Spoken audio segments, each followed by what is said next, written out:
O anel de Arthur vai voltar para as mãos de Adriana quando ninguém mais estiver preparado para encarar o que ele guarda. Pilar vai tentar transformar Brigitte em culpada por uma vergonha pública. Ulisses vai deixar escapar a dor que esconde desde a morte do irmão, e Dora vai descobrir que fugir de André talvez seja mais difícil do que continuar presa ao passado. Mas dentro daquele anel existe um papel, e nesse papel há um nome que vai mudar o rumo da Guerra dos Brandão. Tudo começa quando Dora e André deixam um beijo acontecer no momento em que nenhum dos dois deveria ceder. Dora se afasta primeiro. Ela leva a mão aos lábios como se o beijo ainda estivesse ali, queimando, e André entende que aquele silêncio não é rejeição. É medo. Desculpa, ela murmura. Dora, não precisa pedir desculpa, ele responde, sem dar um passo além. Você não fez nada de errado. Fiz, sim. Eu ainda sou casada com Ademir. Só no papel. Mas o papel pesa, André. Pesa porque ele ainda é seu tio. Pesa porque, quando eu te beijo, eu sinto que estou me parecendo com tudo que me machucou. André engole a resposta. Ele queria dizer que Ademir nunca soube amar, que aquele casamento já tinha acabado antes mesmo de virar escândalo, mas olha para Dora e percebe que a dor dela precisa de espaço, não de pressa. Você quer que eu vá embora? Ele pergunta. Dora fecha os olhos. A resposta demora mais do que deveria. Eu acho melhor. André assente, ferido, mas não discute.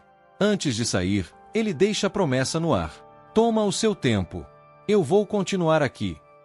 Quando a porta se fecha, Dora permanece parada, ouvindo o próprio coração, como se ele tivesse tomado partido contra a razão.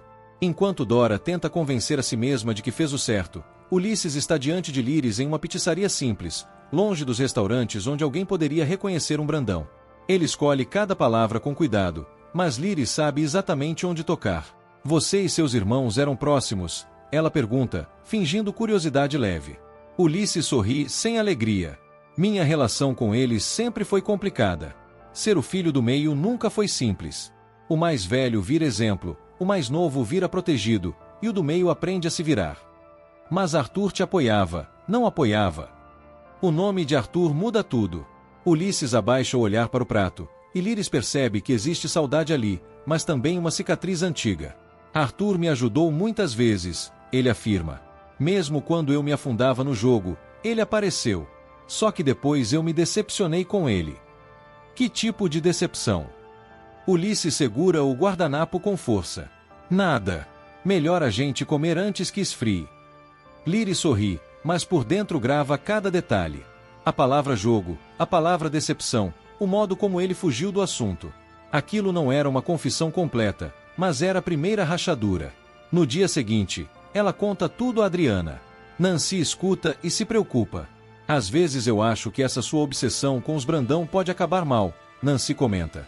Obsessão? Adriana retruca. Eles destruíram a minha vida, Nancy. Ademir virou réu, mas a história não termina nele. E Ulisses? Ulisses foi peça no julgamento. Se ele tem um ponto fraco, eu vou descobrir. Liris hesita antes de falar. Ele parece sentir falta de Arthur. Saudade não inocenta ninguém, Adriana afirma. Mas culpa deixa rastro. E esse rastro, sem que elas saibam, está prestes a aparecer de uma forma quase impossível. Na casa dos Brandão, Pilar tenta se recompor do próprio caos. A mulher que sempre gostou de parecer intocável agora está cercada por vergonha, fofoca e uma filha que insiste em transformar cada ferida em espetáculo. Brigitte passa o dia calada no trabalho, e Nico estranha. Hoje você não brigou com o fornecedor, não paquerou o cliente e acertou todos os pedidos, ele provoca. Isso não é normal. Eu estou pensando no César. Isso já virou obsessão, Brigitte.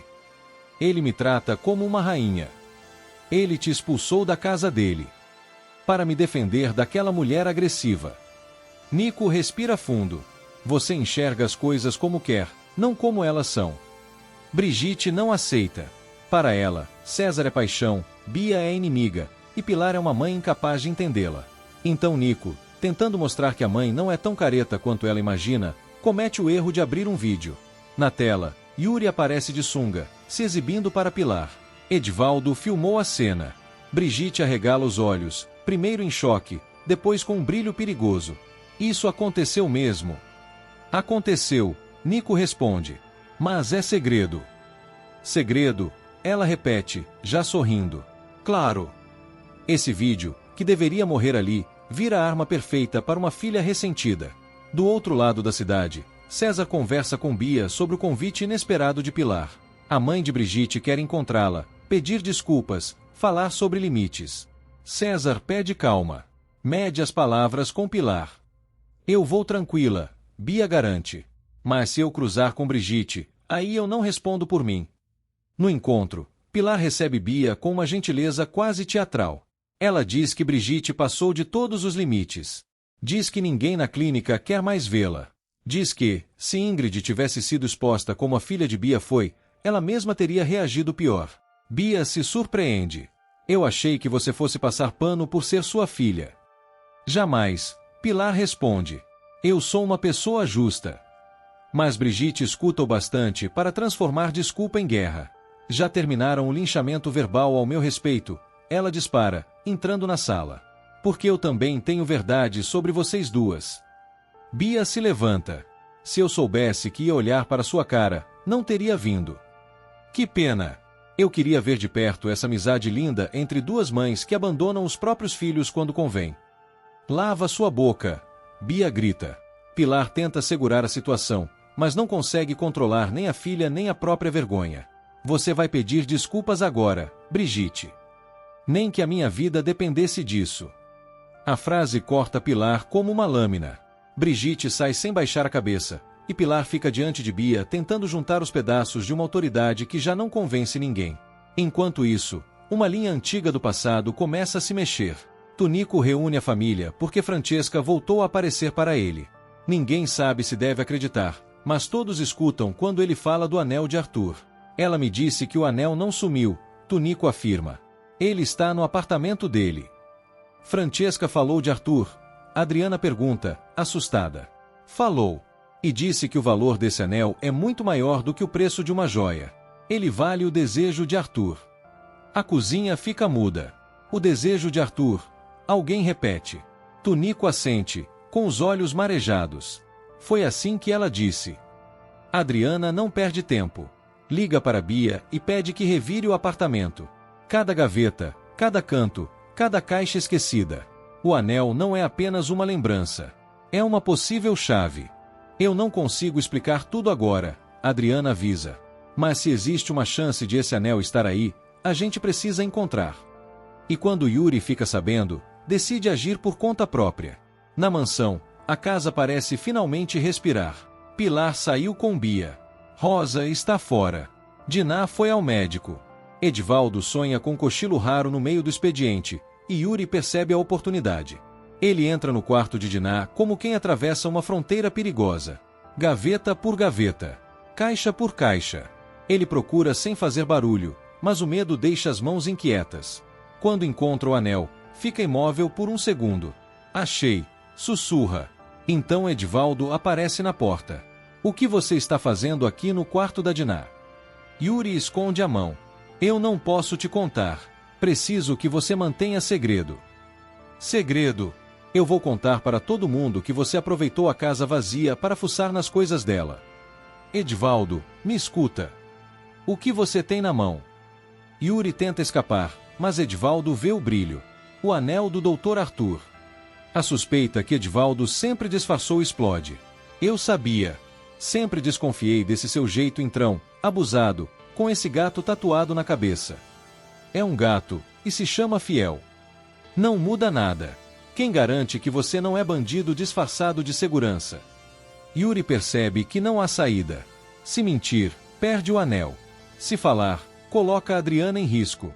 Eu sou um infiltrado da Adriana nessa casa. Edivaldo fica pálido. Você está dizendo isso para se safar. Então liga para ela. Ela vem aqui e explica na sua cara. A revelação deixa Edivaldo sem chão. O homem que dividia chá, piada e preguiça com ele não era apenas segurança. Era a ponte secreta entre Adriana e o coração da mansão Brandão. Mas se Yuri estava ali para ajudar Adriana, quem mais naquela casa estava servindo a interesses escondidos? Edivaldo começa a andar de um lado para o outro, segurando o celular como se ele pudesse explodir. Eu devia gritar, ele solta. Eu devia chamar Dona Pilar, chamar a polícia, chamar até o padre. E vai entregar o anel para quem? Yuri questiona. Para a mesma família que deixou essa joia sumir. Você não sabe se eles deixaram sumir. Então me explica por que o anel estava escondido no quarto da Diná. Edivaldo abre a boca, mas não encontra defesa. Aquilo era o tipo de pergunta que fazia a lealdade tremer. Ele gostava de Pilar, tinha medo dela, devia favores àquela casa. Mas também tinha amado Arthur como patrão e como amigo. Doutor Arthur era bom comigo, ele admite. Bom de verdade. Então deixa Arthur falar. Ele está morto, Yuri. Mas o anel não. A frase cala Edivaldo. Pela primeira vez, ele olha para o objeto sem vê-lo como prova de invasão. Vê como mensagem. E quando Yuri liga para Adriana, Edivaldo não tenta impedir. Apenas pede uma coisa. Se isso for golpe, eu acabo com você. Se for justiça, você vai querer estar do lado certo. Enquanto o anel segue em segredo, Brigitte coloca sua vingança em prática. Ela aparece na joalheria e pede o celular de Ingrid emprestado, dizendo que precisa avisar Nico sobre um atraso. Ingrid, ocupada com o fornecedor, entrega o aparelho sem desconfiar. Brigitte digita rápido. Entra no grupo das amigas de Pilar usando o nome de Ingrid. Envia o vídeo de Yuri. E quando confirma que a mensagem foi, sorri. Pronto, Pilar, ela murmura. Agora você vai ter o que merece. O estrago é imediato. As amigas assistem ao vídeo, riem, salvam, comentam se aquilo é inteligência artificial ou pura ousadia. Uma delas manda o arquivo de volta para Pilar, e a vergonha bate na tela como uma bofetada. Pilar encara o celular. O rosto dela muda de cor. Foi você, não foi? Ela pergunta a Ingrid. Eu? Que vídeo? O vídeo do Yuri comigo. Quem filmou? Edivaldo filmou e me mandou, mas eu não espalhei. Mentirosa. Ingrid olha a prova no aparelho e entende. Espera. Brigitte pediu meu celular hoje. Disse que ia mandar mensagem para o gerente do café. Foi ela. O nome da filha cai no meio da sala como uma sentença. Pilar não explode de imediato. Ela fica quieta, e isso assusta mais.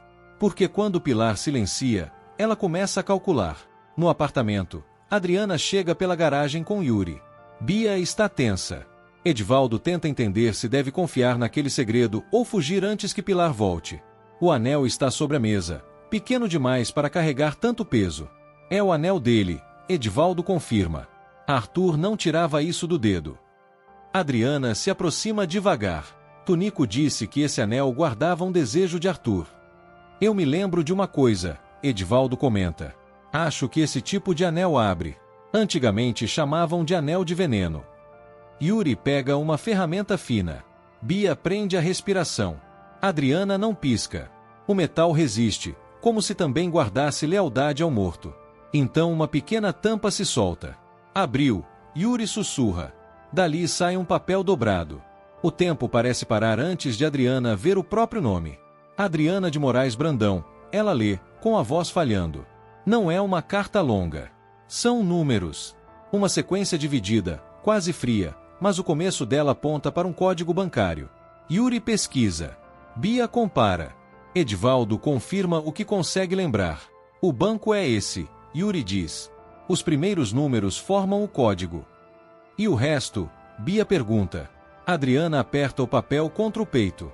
Ou é uma conta, ou é um cofre. Arthur, mesmo morto, acaba de entregar uma pista que ninguém da família queria que Adriana encontrasse. E se aquilo era um desejo, talvez fosse também uma reparação. Enquanto Adriana tenta entender a herança escondida de Arthur, Liris conversa com Nicolau e Nancy sobre Ulisses. Ela insiste que não descobriu nada concreto, mas confessa que o jantar mexeu com sua visão. Ele falou de Arthur com saudade. Ela diz. Nicolau não compra a imagem.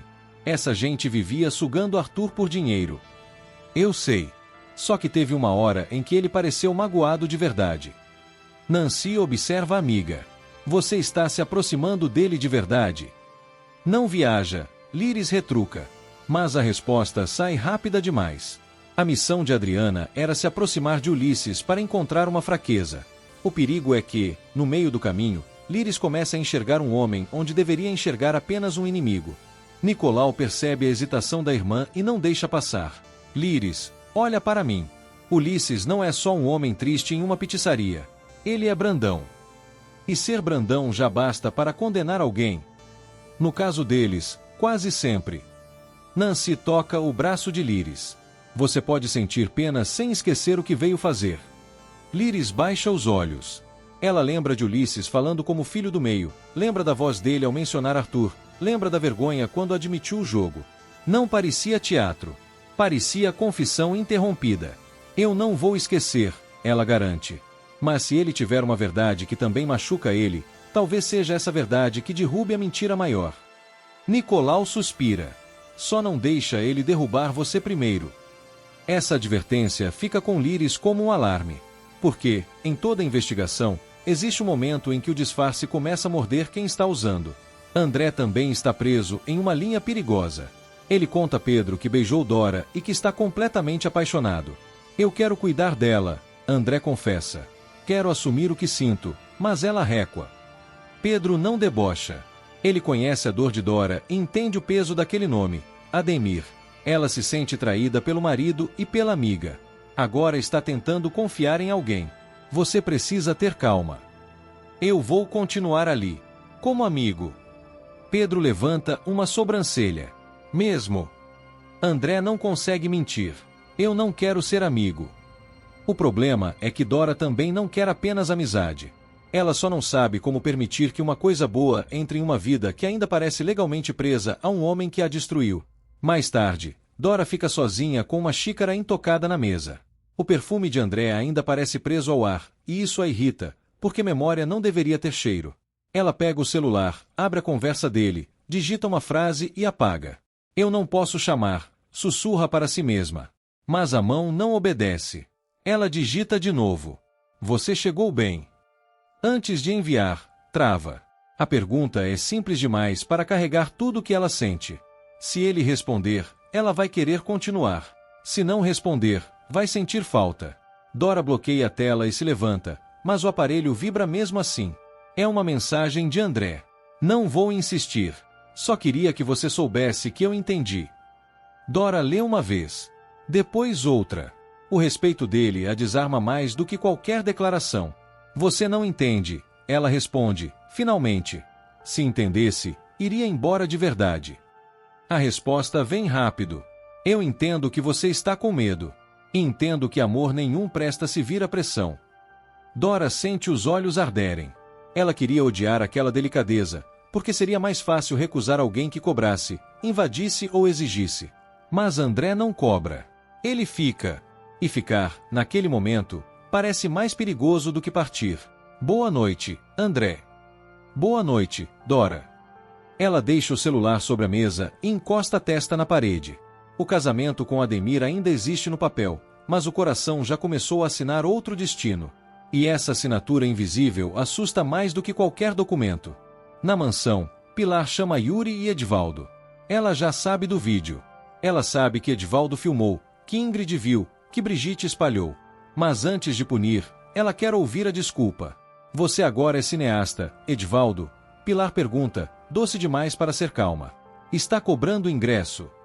Edivaldo quase se desmancha. Eu errei, patroa. Fui moleque. O Yuri queria ver se estava em forma, e eu filmei. Yuri tenta ajudar. Eu ia fazer uma edição para presentear a senhora. Pilar olha fixamente para os dois. Vocês acham que eu sou idiota? Ninguém responde. Eu queria matar vocês dois. E depois aquela menina. De novo Brigitte fazendo isso comigo. Edivaldo abaixa a cabeça, esperando a demissão. Yuri calcula se o segredo de Adriana vai cair junto com aquela bronca. Mas Pilar, ferida na vaidade, escuta a bajulação no momento exato. Suas amigas devem estar morrendo de inveja. Edivaldo arrisca. Nenhuma delas é ousada como a senhora. Livre como uma garça, Yuri completa. Pilar hesita. O veneno da raiva se mistura ao mel da vaidade. Edivaldo, sua cabeça está livre, ela decide. Por enquanto. Mas Brigitte não terá a mesma sorte. Ela vai pagar, Pilar afirma. Dessa vez eu não vou deixar passar. Antes de procurar a filha, Pilar ainda se tranca por alguns minutos no quarto. O vídeo continua no celular, parado no pior segundo possível. Ela não assiste de novo, mas também não consegue apagar. Aquela imagem não a envergonha apenas por mostrar Yuri. Ela a envergonha porque prova que, por um instante, Pilar deixou de ser personagem da própria pose. Eu virei piada, ela murmura. Do lado de fora, Yuri escuta e fica dividido. Ele sabe que Pilar pode ser cruel, mas também vê uma mulher ferida naquilo que mais tenta proteger, a máscara. Edivaldo sussurra. Agora ela vai descontar em todo mundo. Principalmente em Brigitte. Yuri responde. E você acha pouco? Yuri não responde. Brigitte fez mal, sim. Mas naquela casa ninguém fere sozinho.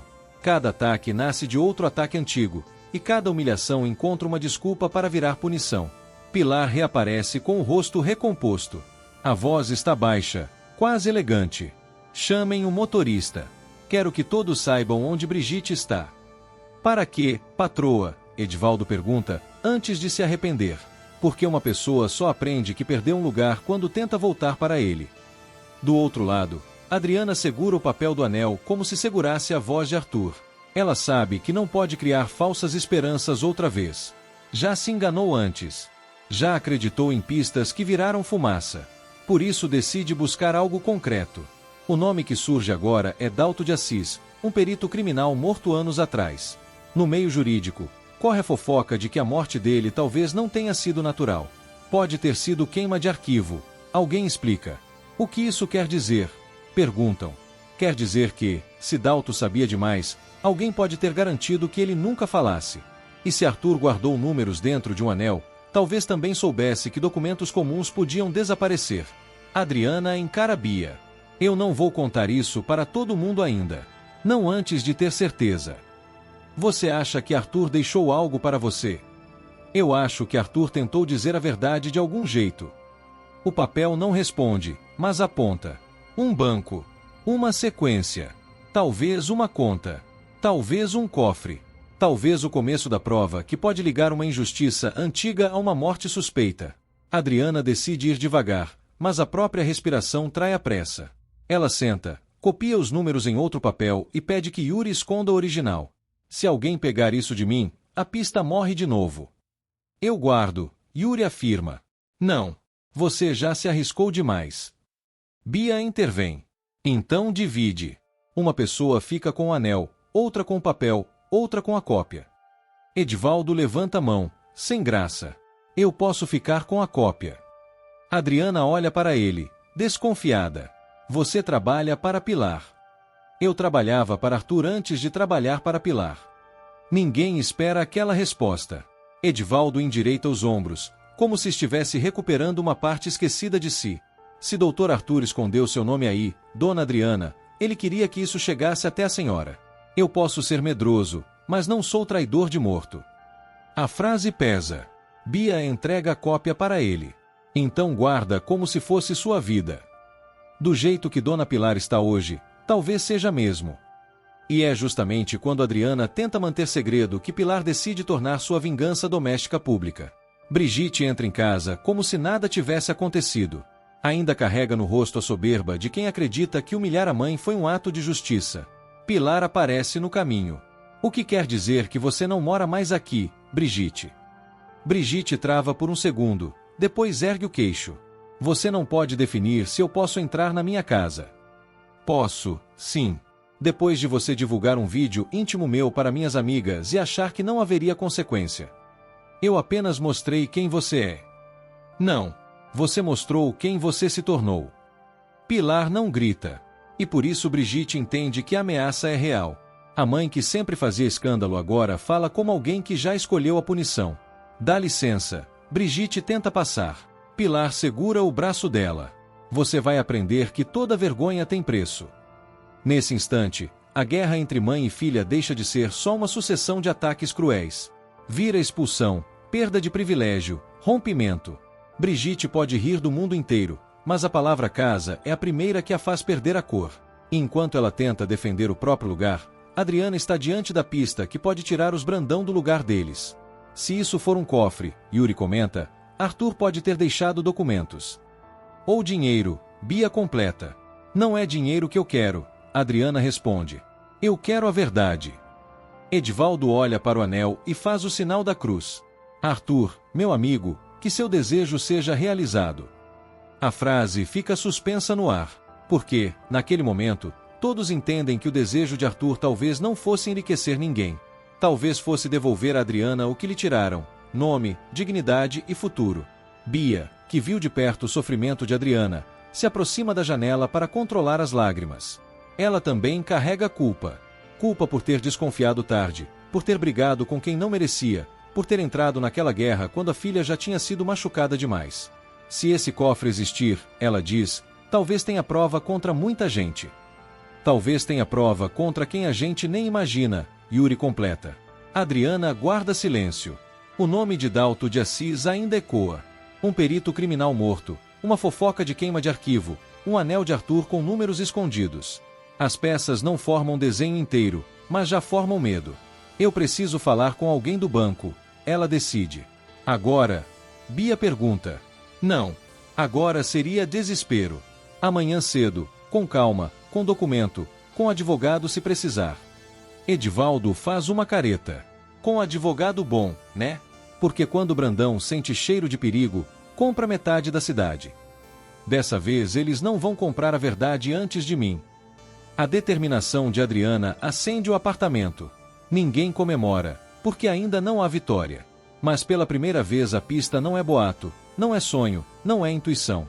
É metal aberto, papel dobrado, número escrito. E isso muda tudo. Só que uma pista escondida por Arthur dentro de um anel não aparece por acaso. Alguém escondeu o anel. Alguém deixou que ele sumisse. E alguém pode ter medo do que existe no fim daquela sequência de números. Ulisses, sem saber que o passado do irmão foi reaberto, continua vivendo como se pudesse controlar tudo. Mas o jantar com Líris já deixou marcas. Ele falou demais. Admitiu jogo. Admitiu mágoa. E quando um homem como Ulisses muda de assunto de repente, é porque a história que vem depois pode custar caro. Líris percebe isso. Adriana também. Continua perto dele. Adriana orienta. Mas não se deixa enganar. E se ele não for exatamente o monstro que a gente imagina? Adriana fica séria. Então ele terá uma chance de provar. Mas até lá, eu sigo olhando para o que fizeram comigo. O capítulo aperta todas as pontas ao mesmo tempo. Dora quer amar André, mas se sente presa ao papel que ainda liga a Ademir. Ulisses carrega uma ferida com Arthur e tenta esconder o que sabe. Brigitte transforma a humilhação em vingança e acaba expulsa do próprio castelo. Pilar descobre que a filha já não teme sua autoridade, mas ainda pode ser atingida onde mais dói, no pertencimento. E Adriana, que começou procurando o ponto fraco de Ulisses, encontra algo maior. O anel de Arthur não era só uma joia perdida. Era um cofre em miniatura, uma mensagem dobrada, um pedido silencioso de reparação. Quando o banco é identificado, a decisão fica tomada. Vamos nessa, Yuri afirma. Agora vamos descobrir o que são os outros números, Bia completa. Adriana guarda o papel com cuidado. Ou é uma conta, ou é um cofre. Ninguém se move por alguns segundos. Até o barulho da rua parece distante, como se o apartamento inteiro esperasse Arthur terminar a frase que deixou escondida no metal. Então amanhã a gente abre a próxima porta, sem recuar, Yuri diz. Mas se for um cofre, o que Arthur deixou lá dentro? Se for uma conta, por que ela leva o nome de Adriana? E se Dalto de Assis morreu para que um segredo continuasse enterrado, quem dentro da família Brandão ainda está disposto a matar para que ele nunca venha à tona? No fim, Pilar encara Brigitte na porta, Adriana encara o papel no apartamento, Dora encara o vazio deixado por André, e Ulisses encara a própria memória de Arthur. Cada um acredita estar escondendo apenas uma parte da verdade. Só que o anel já abriu. E quando um segredo de Arthur começa a respirar, ninguém na família Brandão continua a salvo. Agora me conta, de 0 a 10, que nota você dá para esse capítulo cheio de vingança, romance proibido e pista escondida? E se você quer descobrir o que existe por trás do banco de Arthur e do perito Dalto de Assis, toca no próximo vídeo que já está aparecendo na tela.